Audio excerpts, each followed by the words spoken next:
guys, I actually cried during this episode, and I may tear up again during this video. May get a little bit emotional, just a little bit.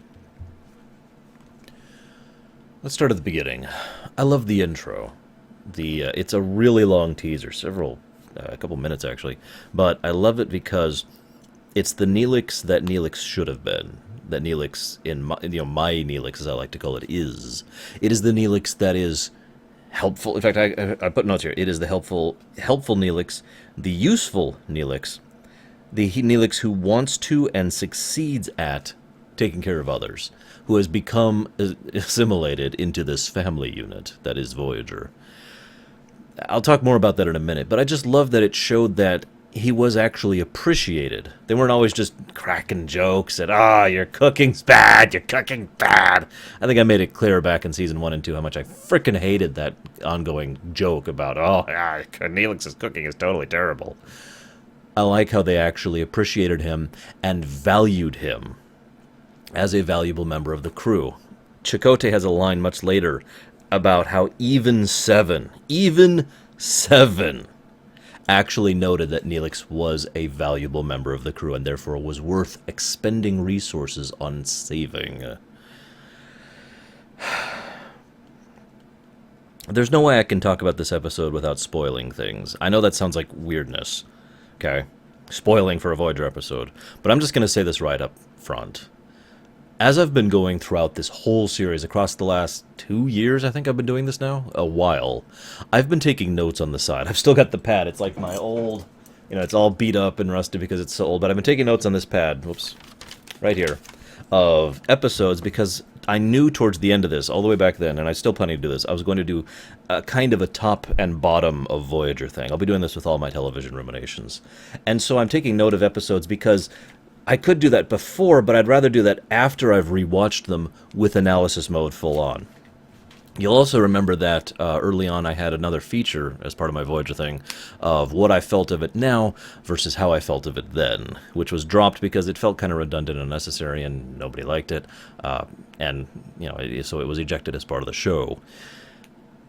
I mentioned this because I want you to watch this episode because it is immediately qualified for that top 5 thing.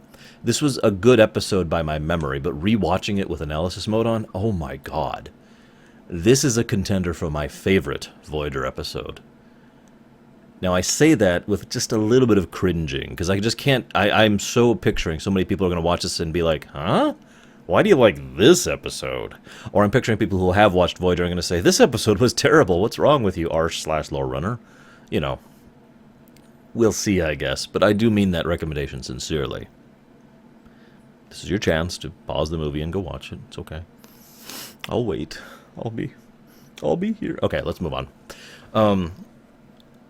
One of the nice little tidbits is... Seven actually, and this was done on purpose, by the way, by the creators of the show, who thought the Kazon were pathetic. They actually wrote into it that the Borg encountered the Kazon and refused to assimilate them.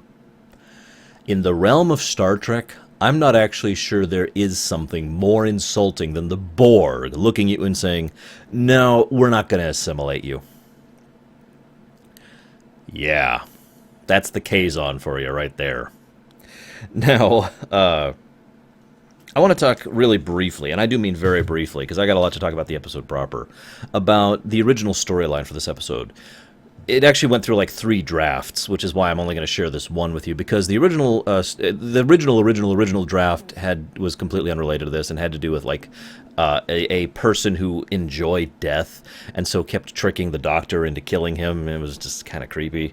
And then we had a storyline that idea got latched onto, and they bought that and reworked it into a story about Miss Wildman, Ensign Wildman, dying, but then being brought back, but not correctly, and she was, and when I say not correctly, I mean zombie. She was basically a zombie, not like an eat-your-brain zombie, a fully capable of speech zombie, like you have seen in some things, I'm sure, who was actively trying to kill her daughter, who at this point is a year and a half old, I remind you, because that way they could be together in death forever, etc., etc. People in charge of this show wisely decided that that was a little bit too much for Star Trek. I talked about this before, actually, way back in Darkling. There is a defined skill in knowing where the line is and then not crossing it. And I think that would have been crossing the line, personally. But I also have to admit that this episode, we would not have gotten, again, one of my favorite episodes if not for that. I'm going to say right now what one of the reasons why this episode is my favorite, and then I'm going to give you examples as I go through, because I notated several of them. This episode has details everywhere. Tiny, subtle little details that, for someone like me who's paying attention, especially when I have analysis mode on, really helps flesh out the story. A lot of continuity nods, a lot of things that actually make sense in context, a lot of things that fit within the story, rather than technobabble and then things happen. You know, I like that. I like the way they did that in this episode, because they did that all over the place in this episode. It was really good. So, yeah, I guess we'll go ahead and talk about it. Neelix dies in this episode. Now, the definition of death is actually more vague than you'd think, even in real life. In Star Trek, it's even more uncertain, because Lord knows they have actually resurrected people from immediately or recently dead more than once, just in this show, never mind across all of Star Trek in general. So, the definition of death is a little... But Neelix was dead for, I think they said 18 hours. I forget the exact amount. I'm sure 20 people are going to comment saying what the exact amount was. But a long time, for all intents and purposes. To be brain dead for that long is basically past the point where you can do anything with them, even by Star Trek standards. Unless you're Borg. And I think that's one of the things I like about their usage of Seven and the Borg in order to bring him back in this case.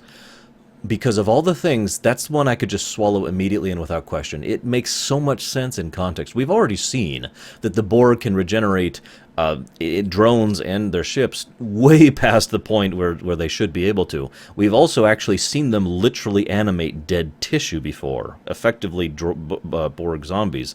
And we will see them in the future do things in a similar way. And so I guess my overall point is the idea that the Borg can re-stimulate drones that are way past what most other people would consider salvable makes sense to me.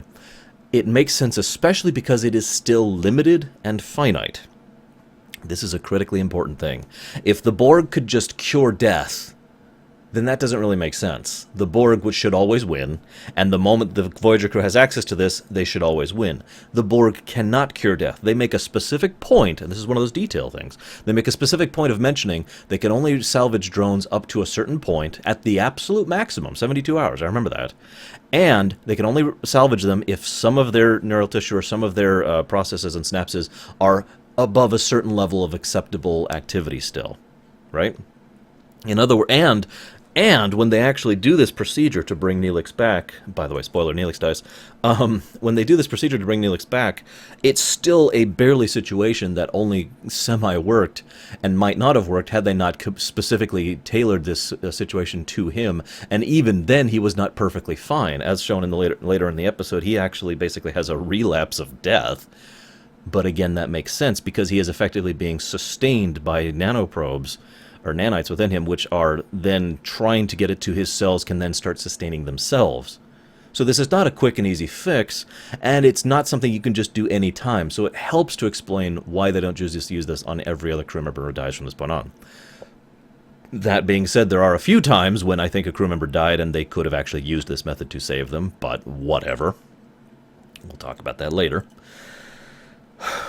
Later as in other episodes where it comes up. Or I might forget to do so, but whatever. I just like that they bothered to put the detail in there to emphasize that this is not just a magic cure-all. I like that.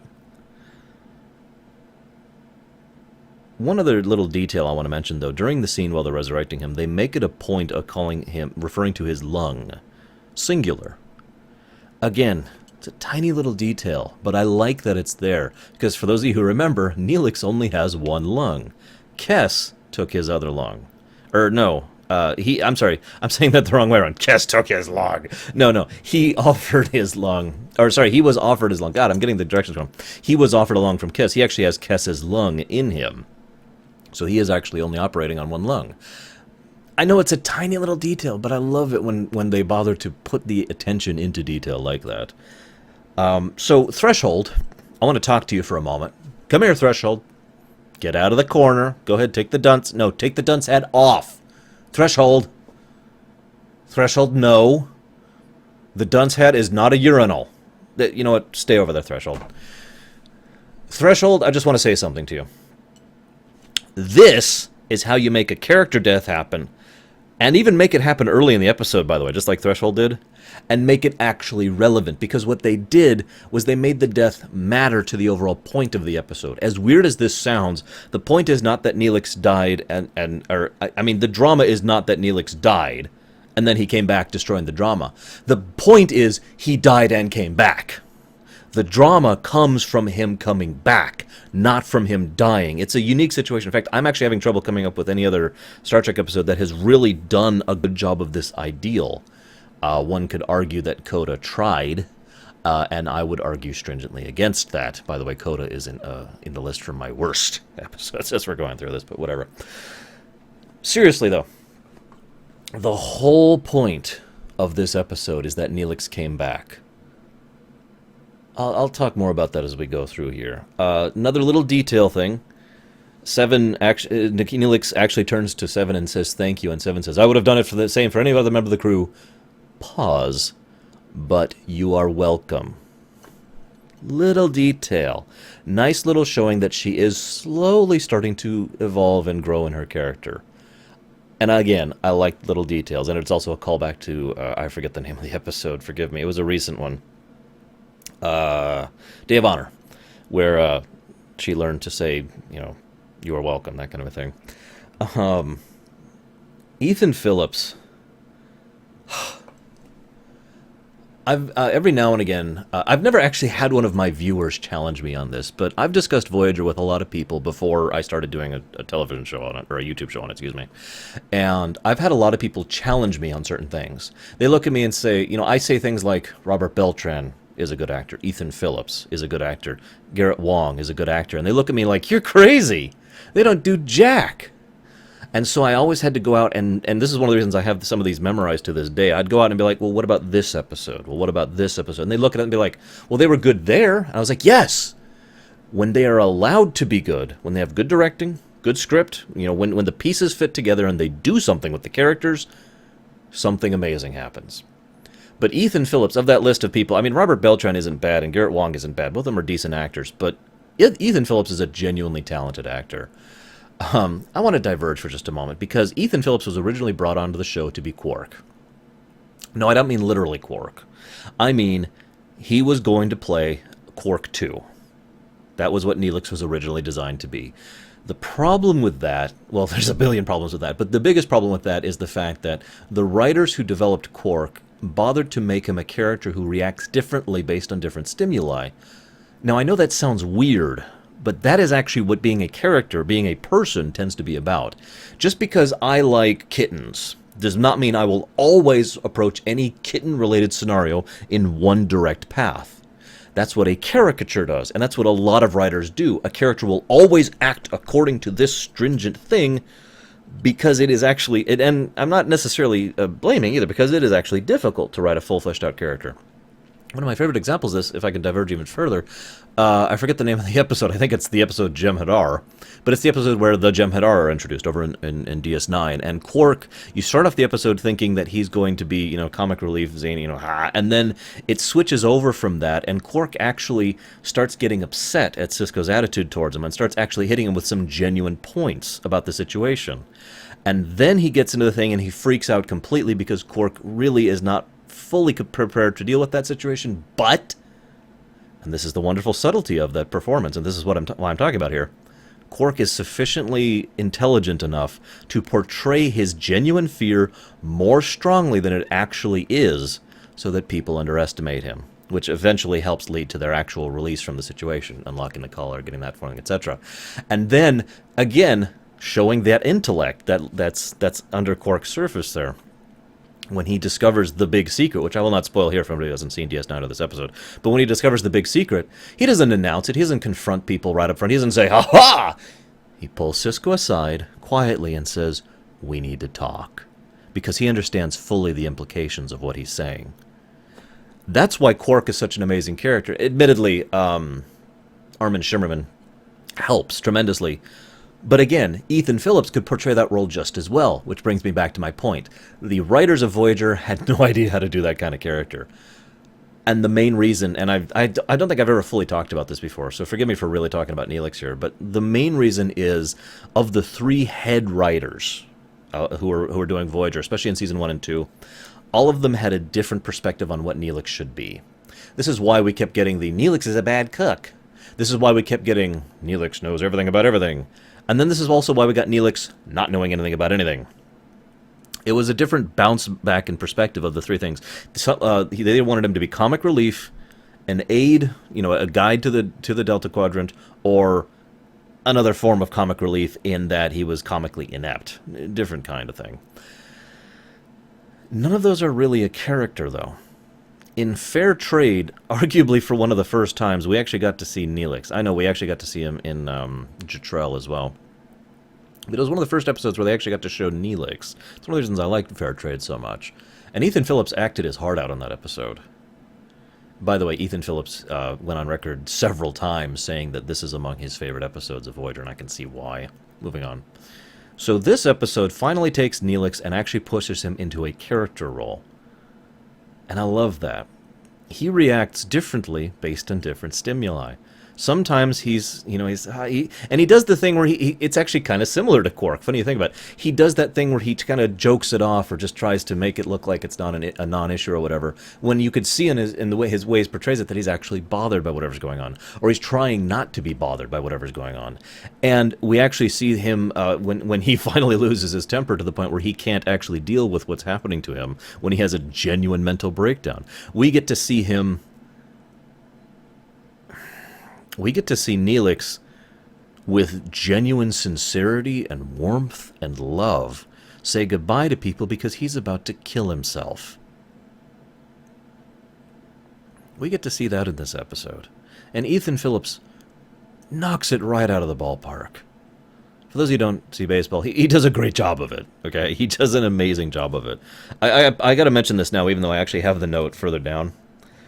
I'm going to mention it again when I get there because it's worth double mentioning. But in the final scene when they're in the transporter room, so many of the people, the cameraman and the director and the other the grips and all there's so many people in the team who are off the set watching as Ethan Phillips acted his heart out during that scene in the transporter room, and several of them were in tears. Several of them were literally crying at his performance. It was that powerful, and I can understand that because I was crying too.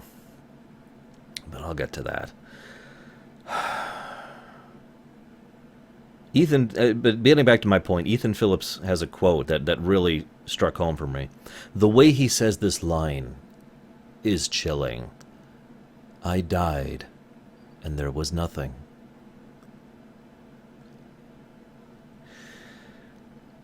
One of the things I like this episode does, and I like this when I like this when anything does this. I like it when certain matters are left up to the opinion of the viewer. I mean, I like definitive stuff. Don't mistake me, I really do. I'm a continuity hound, for God's sakes, and I like little details. But every now and again, I like certain types of things to be left up to the opinion of the viewer. What's right and wrong, for example, and whether or not something is or isn't. Those are the kind of things I tend to like being left up to the viewpoint of the viewer. For example, it is actually, if you look at this episode, you might think that the episode is definitively saying, there is no afterlife. You know, very Assassin's Creed kind of perspective. And it's with similar reactions, I might add. But it isn't. Really analyze the episode. Really watch what they say. Really see how they say it.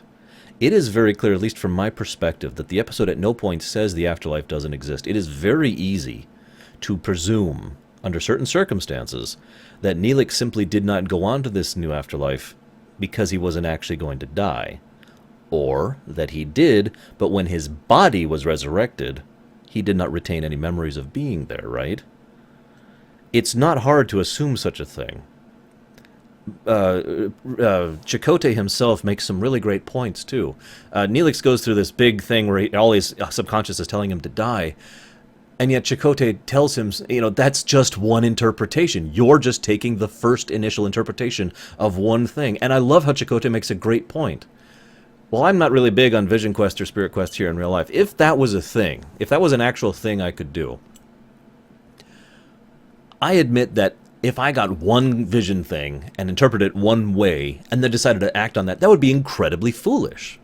Because what, and they emphasize this in the episode as well, that is part of you, your subconscious, your inner self being expressed. And then you have to work at it to figure out what you're trying to say. And again, Chakotay gives like 2 or 3 different representations of other things that could be interpreted here, like you're confronting your innermost fear of death. Remember, and this is another tiny little detail that they don't even mention this detail, except for the fact that it is very powerful here. Neelix's fear of death is very potent and palpable. It was the reason he abandoned all his troops. He deserted back in the war. They talked about this all the way back in Jetrel in season 1, I think that was. That has been a part of his character that he has had just quietly in the background for so long. So he actually being genuinely terrified of death and looking at the situation like that, that's a great interpretation. Another interpretation is, of course, walking away from it. He mentions it, he just says it better than I'm going to, but, walking away with a stronger faith. In other words, knowing that this is a situation which is unusual, and again, is only being interpreted in one way, and therefore you cannot just leap to conclusions on it. I'm not going to go further into that topic. I just realized I shouldn't go further into that topic. But the final thing, and I love this, because this is my interpretation, and since this is my show, that's the one I'm going to share with you. Sorry, if you don't want to hear my interpretation, then I don't actually know what to tell you. Whether or not the afterlife is real or not, in my opinion, is immaterial. No pun intended. Because Neelix already has his great forest. Remember how he describes it? I wrote it down. Where is it? Where is it? Hang on. I thought I wrote it down. Maybe I didn't write it down. Shoot! He describes the great forest. I don't see where it is. I don't think I actually wrote it down. He describes it he describes it several times, and so does little Naomi. And the way they describe it, it's almost too obvious, but I'm not going to ding them on that because it's great the way it's presented. He's describing Voyager. All your friends and all your family are there to watch over you so you can sleep safely. And the fact that they'll be there to comfort you and protect you and know that they're going to be there for you when you get back. All these things. And then there's that wonderful, heart-rending scene where they start the Neelix, the Talaxian holiday. And they all turn to Neelix and they say, I am... They joke about it and they laugh about it, but the sentiment is all there. All those people saying, we are happy you are with us. You are our family, Neelix. It's already hitting me. Do you know what it means and what it feels like to be that loved and accepted? To have that many people embrace you as closer than blood. That is powerful. Forgive me for skipping ahead in my notes here. When they're going on the vision quest, Chakotay says, and I wrote this one down, I know, because I've got it right here. Go to a place where you are the most peaceful and content you've ever been. And where does he show up immediately but Voyager? In the mess hall with all his family there. Because of course he does! Where else would he be? We know what Neelix's life was like before Voyager. It wasn't even necessarily bad. It was just normal for most Talaxians and aliens in the area. I mentioned this back in Fair Trade. I've mentioned this since then in other episodes. Voyager is effectively a paradise. But that's just from a mundane perspective, a survival perspective, comfort and food and warmth and, all in the holodeck and all these other comforts. That's just from a plain mundane perspective. Add on to that those people. Your family. I'm reminded of a quote Tom said much later, in fact, in the very last episode of the entire series, in Endgame. I'm paraphrasing because I don't remember exactly how he says it in context of the conversation, but Tom says, I am home. One of the things I do love that they got across every now and again, just every now and again in Voyager, was that feeling of how strong Voyager had become their home. Not just a ship, not just, a crew, but the place they belonged at. It's the one thing Voyager had the potential for that well, DS9 also had potential for it, but really, TNG in the original series did not actually ever get across or try to, because they had shore leave, and they had other planets to go to, and they had other explorations to do. Voyager, all they have is that ship. That closeness, that togetherness. And every now and again, Voyager got across that feeling that we are such a tight-knit family. We are the Horde. For those WoW fans out there who remember Vol'jin's wonderful speech.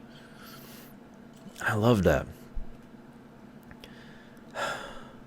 Tuvok went ahead and agreed to his intro to the Talaxian thing. It's another tiny detail. And as I'm with it, he says, where is it? Yeah, here it is. Neelix doing his goodbye video. We only get to see a piece of it. It's the one where he says goodbye to Tuvok. Again, continuity. Because remember, Neelix has been trying to earn Tuvok's respect for so long, or at least kind of behind the scenes. We only saw a few episodes of that, but it was a thread for a while there, and it really came up in Rise, if you'll remember. I talked about that back then.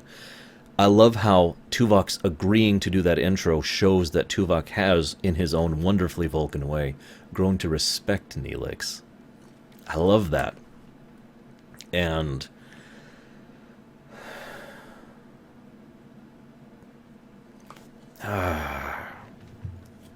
Neelix had a wonderful reaction to all the people embracing him with love and kindness, because it broke him. You could see it in his face. Phillips really does a great job of portraying this. It broke him, and I know what that feels like. I don't know how many other people have had this kind of reaction, so I'm venturing into personal territory rather than human nature territory, but for some people, like me, when things are really, really bad and you have no idea how to deal with it, everyone just loving you and embracing you and saying it's going to be okay actually makes it worse. For reasons I'm not going to go into, I don't want to get into personal stuff, but I can understand that mindset of just breaking, cracking, just a little bit further underneath the weight of all that affection and understanding and caring. The way Chakotay went so far out of his way to reach out to Neelix. Went to the part where he actually started making it a thing, an order, and he was going to track him down, for God's sakes. You know? I also like how Seven continues to develop in this episode. I don't even remember specifics right now. I actually watched the episode a little while ago, and then I took care of the little one for a while. But this is another good example of Seven continuing to develop in small little ways. That was it. During the party, she actually goes over and attempts to engage in social chit-chat by explaining how children are raised amongst the Borg. And it's horrible, but I like the fact that nobody actually is like, oh my God, you're terrible, and actually tries to push her away so that she continues to have more interaction with other people. And I like the fact that she is trying, even if she is failing. Again, little details. Now here's an interesting question, and this is another thing that the episode brings up. Does it matter what gives you comfort as long as that comfort is sincere? Let me explain what I mean. Let's say the Great Forest is a total lie. It always has been. It was a silly fairy tale. However, if even knowing that, thinking about that concept gives you genuine, and I want to stress this, genuine comfort, not fake comfort, not lying or denial or anything like that, but actually gives you real comfort, is there anything necessarily wrong with that? Now, I would say no, but the episode does leave that up to your interpretation. After all, this is something that no longer gives Neelix comfort. And yet, it still gives the young Naomi Wildman comfort to know these things, even though she doesn't even believe all this stuff, and has no concept of anything like religious beliefs or anything along those lines.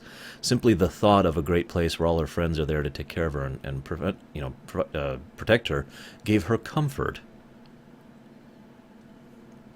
Food for thought.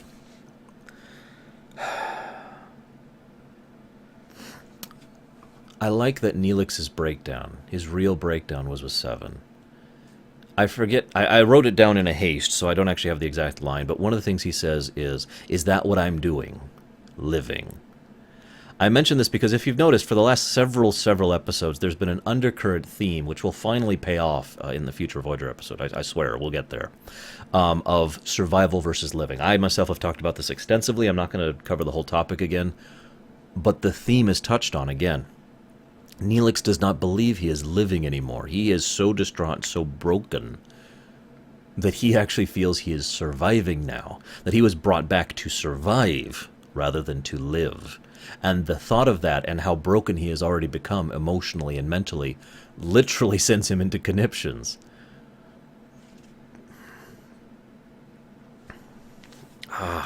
Yeah.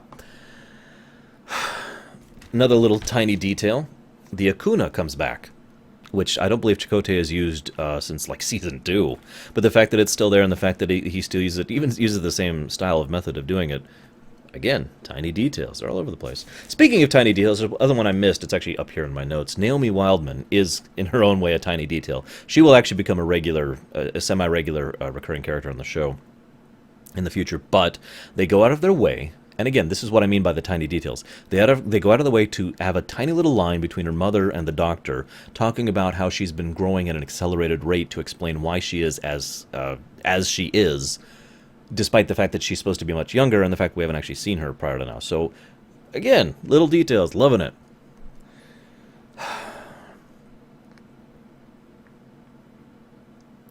Neelix has a great scene with Seven right before the end. I don't have anything to add to that. It's an amazing scene. Go watch it. Just go watch. Go watch this whole episode. But what we see in that is one person who was in many ways where Seven is when he first joined Voyager. The Neelix who... I talked about this all the way back in Worst Case Scenario. The Neelix who joined Voyager was a very different person from the Neelix who we saw in, for example, Fair Trade. By that point in time, I think he's definitively become the new Neelix. And he is certainly that by this episode. He was someone who, by interacting with these people and by having this family and these relationships and these crew and the caring about him and him caring about them, grew as a person. And his talking to her, he has a great line, which also talks about, and I swear this was done on purpose the way he says it. You know, you 7 or 7 of 9 or whatever, you'll always just be plain you to me, you know. Again, talks about the way her character arc is going to go, how she is no longer 7 of 9 or Annika Hansen, not human or Borg, but something new, whatever it is she becomes. I love how they put that in there. But the way the two interact is great, and there's actually some degree of warmth, despite the fact that Seven exudes none. It's really well done scene. And then, and here it is again, and I told you I'm going to mention it again, Beltran's scene with Neelix, with Ethan Phillips, on the transporter pad, was beyond amazing. Absolutely beyond it. That scene knocked it out of the park. Chakotay's genuine... impassioned pleas, and he, at no point in time, and I love this because at no point in time did Chakotay say any of the wrong things, and I should know, and I'll talk about that in a minute. At no point did he try to tell him that he was stupid, or they had so much to live for, or go with any of the cliched things, or any of the things that just don't work. He confronted Neelix full right up in the face with the blunt reality of the situation and told him this and this and that, and you've got this and you've got this potential, and you're just looking at it from one perspective. You know, I talked about that already. It's such a great scene. And then Ensign Wildman comes in. And I love it because Ensign Wildman... I at the time, the very first time I saw this episode, I thought it was deliberate. But reanalyzing this episode, I think that was an accident. I think she literally just wandered into this situation, not knowing Neelix was about to commit suicide, and was like, what's wrong? That scene was poetry, was art, was amazing. But I also have to admit something, guys. Those of you who don't want to talk about me may feel free to shut off the episode now. This relates to Neelix, don't mistake me.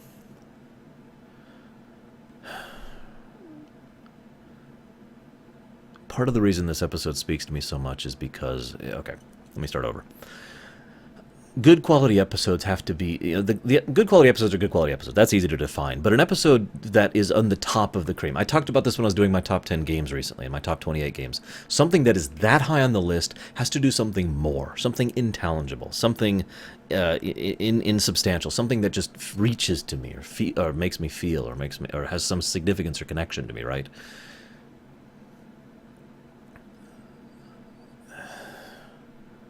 What most people don't understand is someone who is willing to kill themselves is not necessarily suicidal. Most people who want to kill themselves don't want to kill themselves. They feel it is the best possible choice in a series of incredibly bad choices. What they want is to live, not to survive, but to live. What they want more than anything is to truly live. We see this all throughout the episode, how Neelix is so content with his life. And when he goes through something horrible, he goes through something terrible and traumatic, something that most people can't even imagine what going through that kind of thing is like. And after he comes out the other side of that, he is broken. He is in pieces, and he's still trying to sort out what's where and what's what. And in the end, he just comes up with a mess, and nothing is right anymore. He is no longer at peace. He is no longer content. He no longer feels like himself. He no longer feels like he is that member of that family anymore. He is an outsider. He is an alien there because everything is just wrong. We here in real life treat people like that in completely the wrong way. I've seen two severe extremes in this, all over the place. There's the one extreme of people who will treat you like you're a time bomb waiting to go off. And, oh my god, don't freak out. Or, oh my god, don't kill yourself. Oh, I know you're all depressive, but oh my god. And then there's the other kind of people who treat you like, we understand, and everything's going to be perfectly okay, and we just want to always be calming and soothing, because we know that at any point in time, you might decide that you just want to off yourself because you had a bad apple or something like that. And both of these mindsets treat you like you're an idiot. Treat you like you're not a person. Treat you like there's some kind of taboo about you. Because there is something wrong with you. You are broken. But shoving you away, or locking you away, or drugging you up, or treating you like you're some kind of alien freak does not fix the situation. It makes it worse. I like how in this episode, at no point in time does anyone treat Neelix's desire to kill himself, which only comes out at the very end, admittedly. So it's really just Chakotay.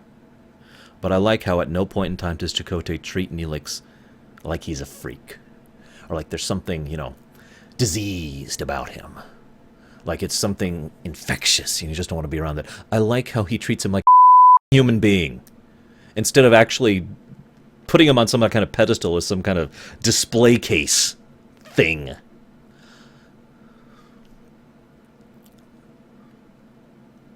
If you watch Phillips's performance in the end, he gets across everything I'm telling you in just facial expressions. He is so wounded, and when you are wounded that deeply, how can anything ever be good again? How can anything ever be positive again? You, from a third-person perspective, might say, well, of course things will get better. Things always get better. Historically speaking, this has always been true. But when you're in that moment, when you're on the other side of the looking glass, and everything's cracked and dark, you can't see that. People in Neelix's position are not suicidal, and they do not want to die. They just don't see like they have any other choice. But the real defining moment for me speaks to something I hold as one of my strongest personal philosophies. Life is what we choose. We decide what life means. We decide what life is, what is worth living for, what is defined as doing more than merely surviving. We all do, each of us, individually. Neelix was desperately trying to live and failing. And then a little girl wanted his help going to sleep. His little goddaughter, I'm not actually sure what the title is there, wanted his help getting to sleep. And in that moment, Neelix decided what was worth living for, what life meant.